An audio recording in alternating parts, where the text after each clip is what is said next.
Welcome back. Today we are going to talk a little bit about introduction to economics. In the introduction of economics, I would like to talk about three particular things. First, I would like to start by talking about scarcity, which is central to any economics course. And I will talk about scarcity and how it affects the analysis of economics.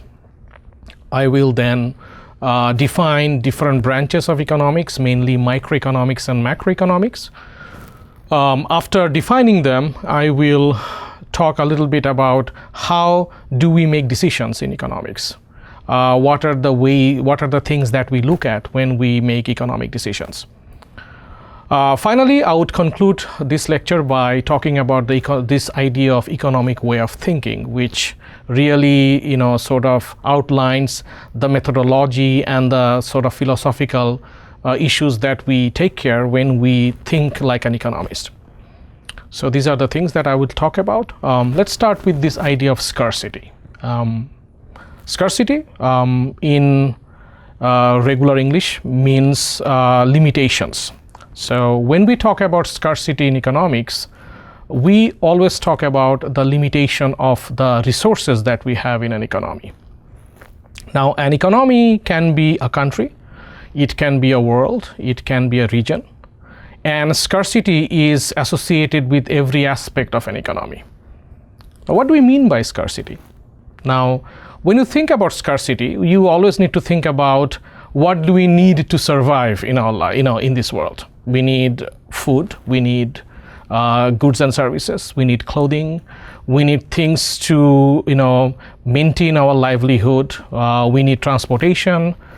All of these requires somebody to produce those goods, somebody to buy those goods, and essentially at the end of the day, everything is based on the resources that the world is offering us. And those resources are always limited. Now, when we talk about scarcity, we really want to focus on that idea that the resources that we have at our disposal to make our decisions, our everyday decisions, our everyday production decisions, our everyday consumption decisions, the resources are limited. And in that sense, scarcity is actually at the heart of economics. And without scarcity, the economics would really not exist. Imagine a world where you can earn as much as you want to, you can buy whatever you want to, you can produce whatever you want to. Then if that was the idealistic world, we probably would not be standing here talking about economics. But unfortunately, our life is not like that. Everything that we have at our disposal, our income, the time that we have to enjoy everything around us is limited. So therefore, economics mainly deals with scarcity. Now, the way economics deals with scarcity is what makes economics so special, in the sense that economics really tries to find a scientific way of analyzing and making decisions as to how the society as a whole can use those resources. So if we want to define economics, we can say that economics is all about how the society allocates and utilizes its scarce resources. Okay, so if that is economics, there are various branches of economics that look at this scarcity issue in different ways. We usually divide economics into two broad categories. The first one is what we call microeconomics, and the second broad category is what we call macroeconomics. Now, just by the name, you can see that there are certain differences between how these two branches look at scarcity. Now, to begin with, microeconomics is mainly interested about how this scarcity affects individual decision-making process. For example, microeconomics will look at how a single firm makes their production decisions, how a single buyer is making decisions about what to buy and what not to. Microeconomics will look at how buyers and sellers interact in a single market, let's say a market for milk or a car. So the focus on microeconomics is individuals, individual markets, individual firms, individual consumers, and microeconomics focuses on individuals, and therefore the analysis is very specialized in some sense. The distinction or the role that microeconomics plays becomes important and clear when we distinguish that with the other branches of economics, which is called macroeconomics. So what is macroeconomics? Macroeconomics starts with this word macro, which means aggregate or everything included. What macroeconomics does is that macroeconomics looks at the same scarcity decisions, how the society is looking at their decision-making process, how the society is utilizing those resources that it has, but from sort of like a holistic and overall perspective. What do I mean by that? To give an example, macroeconomics would probably look at how a country's government is making decisions about allocating the resources. Macroeconomics will look at how all the buyers in an economy is behaving or making decisions. Macroeconomics will look at how all the producers in an economy are making decisions. So if you want to look at the definitions of macroeconomics and distinguish that from micro, one could argue that microeconomics mainly looks at a single tree and macroeconomics looks at the entire forest. That's the basic difference. Now, obviously, when we look at the entire forest, there are obviously things that we can look at that microeconomics cannot. For example, microeconomics is equipped to look at how each consumer behaves whenever there is a change in price of the goods that they buy, or how a single producer makes profit. But macroeconomics can look at how unemployment of an economy affects the macroeconomic outcomes, or what happens when the government raises taxes. So the difference between microeconomics and macroeconomics is actually not an abstract one. There are realistic reasons why we look at microeconomic issues and macroeconomic issues separately. So the two branches of economics together can give us a very good idea about how the scarcity issue plays out in an economy. Now let us move on to the second part of the second topic that I want to look at today, which is this idea of decision-making process. So decisions. Decisions are actions taken by either individuals or all the individuals together. So decision is associated with both the micro and the macro aspect of an economy. So what is decision? Decisions are actions taken by some economic agent like buyers, sellers, government, everyone together. To do what? The answer is decision-making process really involves, again, the same thing, to resolve the issue of scarcity. When we talk about decision-making process in economics, we are mainly trying to understand how the scarce resources of the economy are being utilized. Now, as you can imagine, that this decision-making process is not simple. When we think about the decision-making process of how to allocate the resources to resolve the issue of scarcity, we mainly look at these three issues: what, for whom, and how. This idea was coined by a very famous economist in the 1940s. His name is Paul Samuelson. Hopefully in future class lectures we will be able to come back to him and talk about how he sort of revolutionized the way we teach undergraduate economics courses. Now when Samuelson was thinking about how to formalize this idea of decision-making process, he argued that if we look at all the decisions that are being made, all the executive decisions, all the governing decisions, all the purchasing decisions, all the production decisions of an economy, they can be divided into three categories. The first category really asks the question of what. What does that mean? In this category, we really want to understand what the society or the economy needs to produce. That is a very critical question, because not every society produces everything. USA produces a lot of computers. Indonesia produces a lot of rice. There are countries that produces a lot of agricultural product. There are countries that produce a lot of garments product. So how is the decision being made? The first part of this decision making process is that we need to figure out what the society needs, what the country needs, and if we can, that is sort of like the starting process of making an allocative decision. So in the what decision, what question, we are going to really figure out what the society needs, and then make a decision about whether we want to produce those goods that the society needs or not. So what is important? But the next question is even more important. The next question is sort of like this question of how, right? So the idea is as follows. So let's say in the first step, we have figured out that our society needs a lot of food, our society needs some manufacturing goods. So the question is it feasible for an economy to produce those?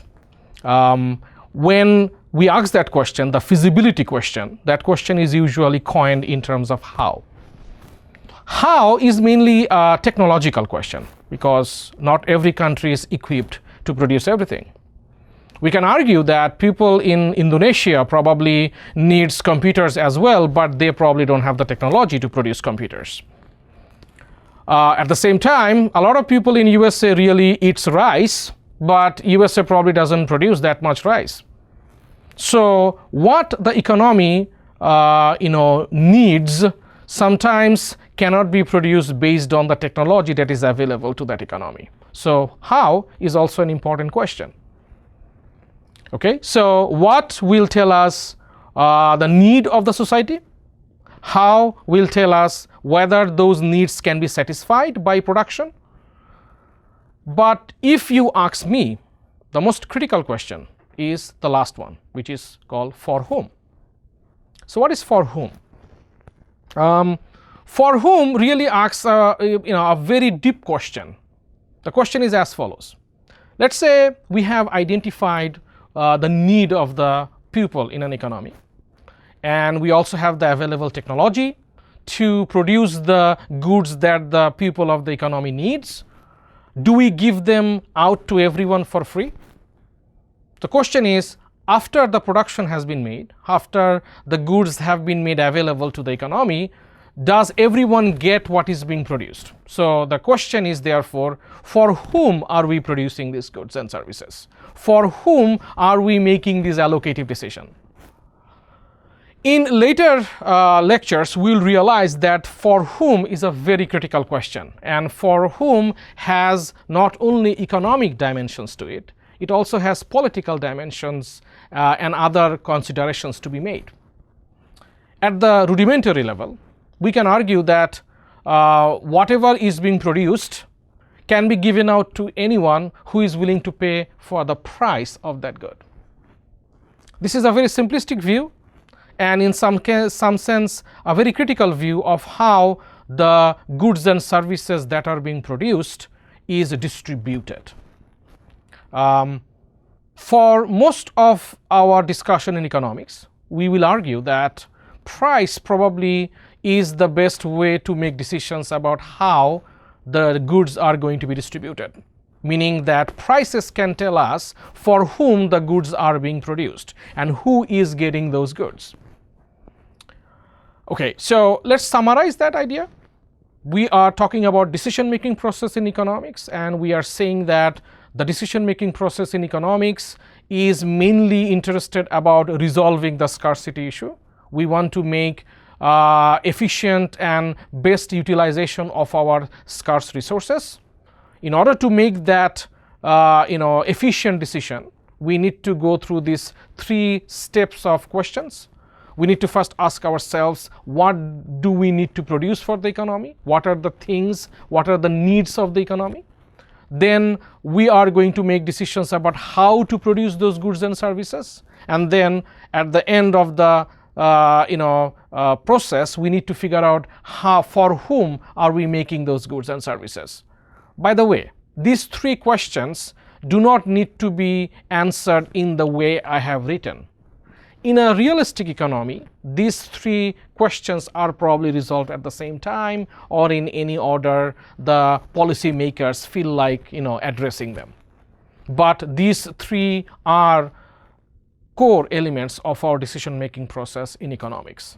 And remember, in economics, all the decision-making process involves scarcity. And when we talk about scarcity and we talk about economics, we talk about the decision-making process. Okay, so we talked about scarcity, the first block in economics. Then we talked about a little bit about the different branches of economics.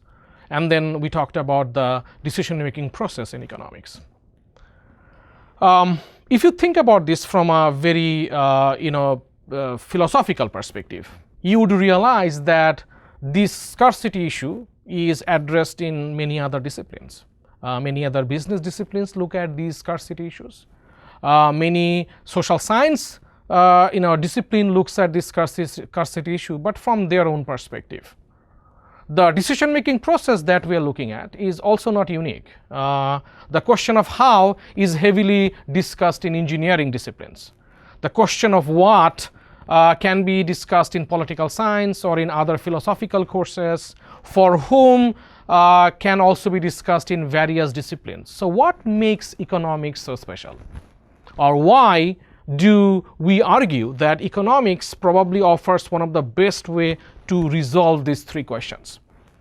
The answer to that question is actually a bundle. We would like to argue that economics looks at these three questions from a scientific perspective, meaning that people who study economics to answer these questions have a specific way of looking at these issues, a specific way of thinking about these issues, and we usually call them economic way of thinking.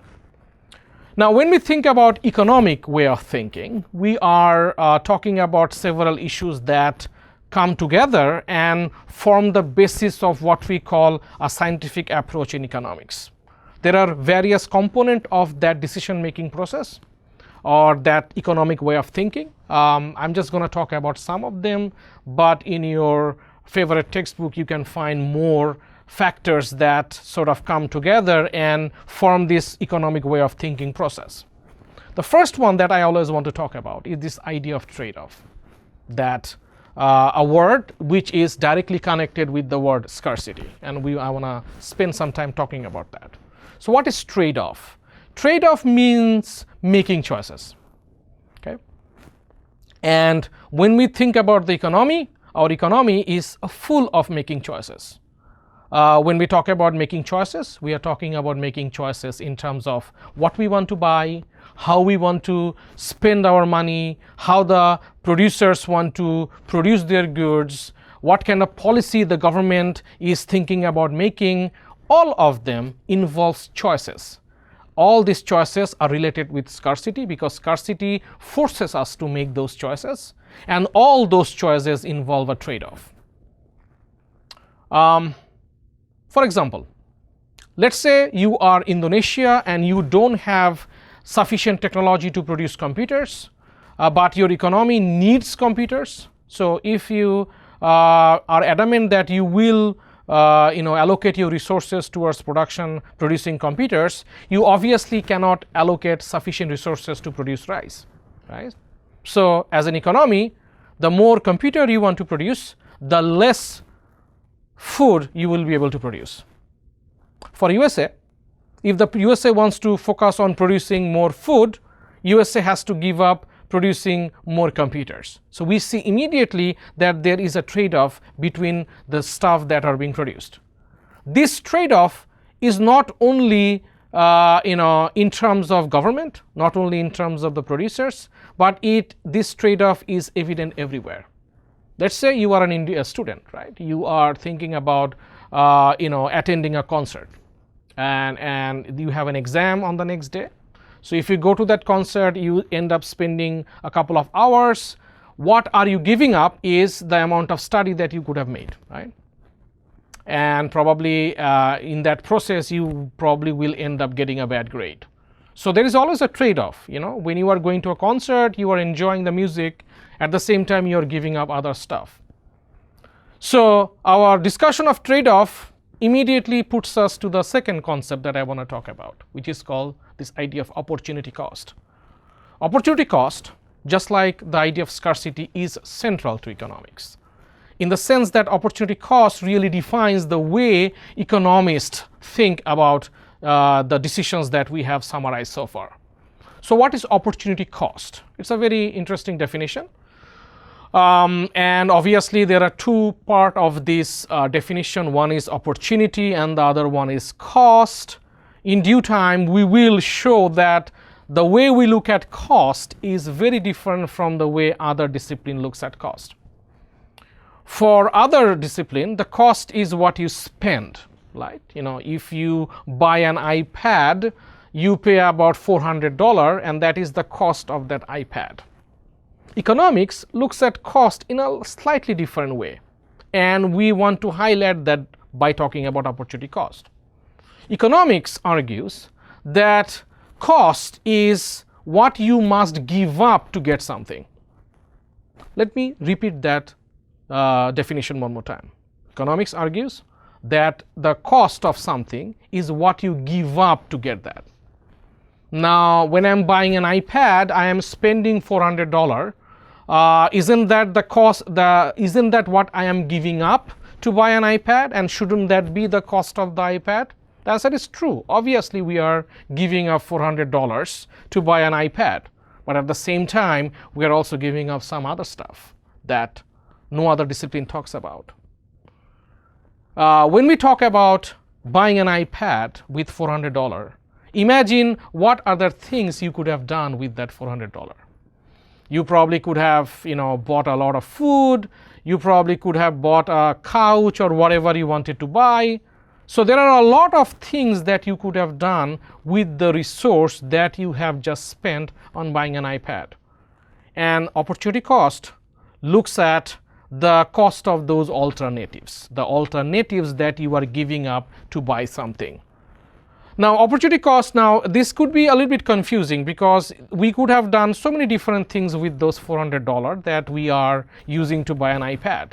What opportunity cost does, it looks at all those alternative utilization of those $400 and picks the best one. Okay, so that best alternative is probably the highest cost that you're giving up to buy an iPad, right? So to put it in a more formal way, opportunity cost of a good is the cost of the best alternative, right? So when we talk about the concert example, the opportunity cost of going to a concert is probably the amount of time that you could have studied to get a better grade. So that's your best alternative that you have just given up. And when you think about opportunity cost in this way, you can see immediately that this is slightly different from the way other discipline looks at cost. And in due time, we are going to show that opportunity cost really makes a huge deal, big deal in terms of how we make our decisions. Okay, so trade-offs are directly connected with opportunity cost, right? Because if there was no trade-off between our different alternatives, the issue of opportunity cost would not arise, right? Because if you could go to a concert and study at the same time while on that concert, your life would have been much easier and everyone would end up with a better grade. But our life is not like that. We, when we, do one activity, when we buy an iPad, when we attend a concert, we always have to make a trade-off and we always have to give up doing something else. So opportunity cost really characterizes that idea. So trade-off, the idea of trade-off and the idea of opportunity cost are connected. The next idea that we want to talk about is this idea of marginal decisions, which is kind of critical in the sense that marginal decisions are decisions that are made to make marginal changes in our life. So what do we mean by that? So one of my instructors is to talk about marginal decision as follows. Imagine you are standing here and you are thinking about making a right step or a left step. And this is a marginal decision. Your decision to make a right step is your marginal decision of moving to the right, and your decision to move to the left is a marginal decision of moving to the left. Now, why is this marginal decision so critical? In order to understand that, let us go back and think about a simple example. And this is one of my favorite example, and the example involves buying oranges from the market. So imagine that you are going to a marketplace, you are looking at oranges which just came to the market. This is the beginning of the orange season, so sort of, and you are buying the first orange, right? You're very excited, the orange is sweet, you're very happy in buying that orange. After eating the first orange, you're thinking about buying the next one. You like this next one, and then you buy the third one, until you have eaten like 7 or 8 oranges, and you are thinking about buying the 11th one. The question that we always ask to our student is that, how willing are you going to be in buying the first orange of the season versus the 11th orange of the season? Think about it. When you are buying the first orange, you are very excited. This is the first time you're eating orange after like 6 months. When you are buying the 11th orange, you have already eaten 10 and you are exhausted, your stomach is hurting, and you are probably not that willing, right? Now, our decision to buy the 11th orange is what we call the marginal decision. And the way marginal decision making helps us is to sort of simplify our decision making process.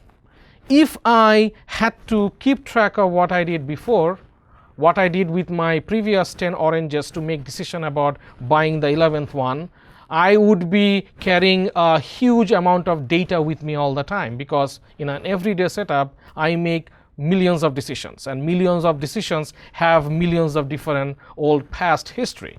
So that is kind of cumbersome. And what marginal decision helps us is that it simplifies our decision making process and just focuses on what I have just done in the previous step. So remember again, I am thinking about making a right step or making a left step. If these are my marginal decisions, the only thing that I need to worry about is where I am right now.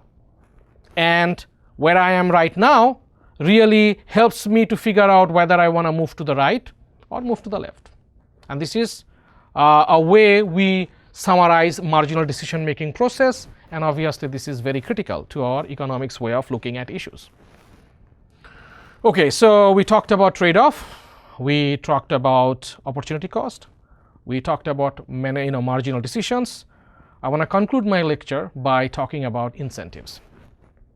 Incentives, just like the idea of opportunity cost, is central to economics.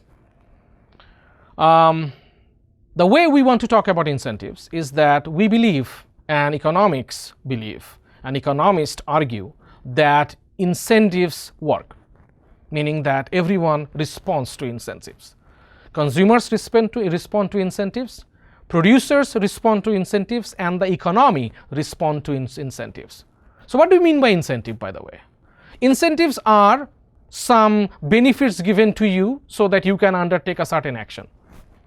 Okay, so for a consumer, an incentive could be a discount in the prices of the goods that he or she is buying from the market. For a producer, an incentive could be government suddenly deciding to cut their corporate profit tax, or government giving some kind of subsidy to the producer. For an economy, incentives could be government reducing the overall income tax, or government or some other countries suddenly deciding to trade with this country. So these are different examples, examples of incentives. Incentives matter, right? Why? Because we argue that whenever somebody is given some kind of incentive, whether it's a consumer or a buyer or a producer or a firm, everyone responds to those incentives. And at the heart of that responsiveness lies another very important concept, which I did not write on the board because we are going to be talking about this over and over again. It is this idea of rationality.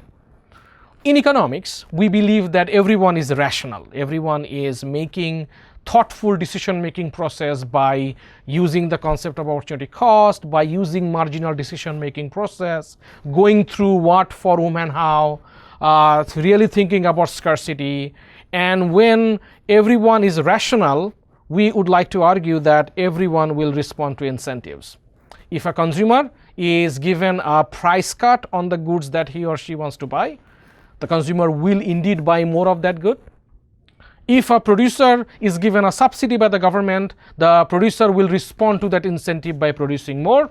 If the economy gets an incentive by a cut in the income tax or by increase in government expenditures, the economy will respond by producing more. So incentives matter. Well, thank you very much. This was, this is the 4 things that I wanted to talk about. I started with scarcity, then I divided the 2 branches of economics into micro and macro. I talked about then decision-making process by talking about the 3 component of decision-making process: what, for whom, and how. And then I spent a little bit of time looking at economic way of thinking. I hope this lecture is helpful to your journey towards understanding economics. Thank you very much.